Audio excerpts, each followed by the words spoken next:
de façon concrète, le dossier d'intégration du jeune lauréat d'une école normale qui devait transiter par le MINESUP et le MINESEC avant d'arriver au MINFOPRA va désormais partir de l'école normale où ce lauréat a été formé directement pour le MINFOPRA.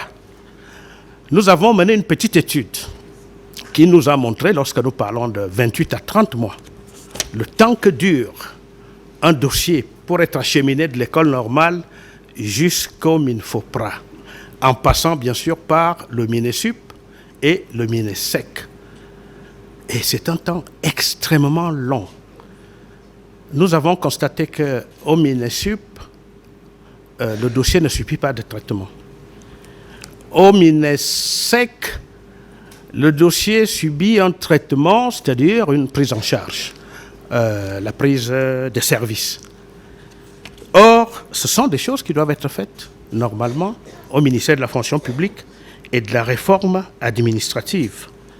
Ainsi, avec la nouvelle mesure édictée par le chef de l'État, dès que le dossier sort de l'école normale et il vient chez nous, le lauréat n'attendra plus de 3 mois, c'est-à-dire 90 jours, pour avoir son intégration.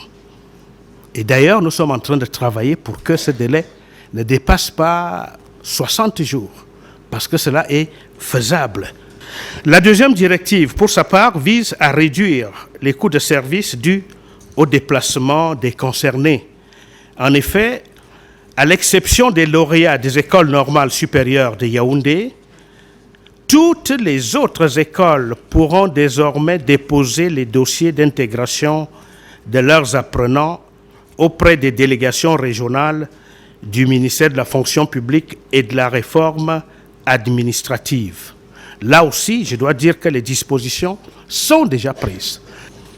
S'agissant de la troisième directive, il serait indiqué de relever que l'initiative à résultat rapide, initiée le 3 mars 2022 dans mes services, va permettre le traitement d'un nombre considérable de dossiers. Cette initiative envisage le traitement en 15 jours, c'est-à-dire du 3 au 23 mars, des jours ouvrables, plus de 8000 dossiers de personnel enseignant reçus davantage du MINESEC et dans une certaine mesure du MINEDUB au cours des 3 dernières semaines, c'est-à-dire depuis le 14 février dernier. De manière globale, depuis le début de cette année, 7884 dossiers de personnel enseignant, toutes natures confondues, ont déjà été traités au niveau de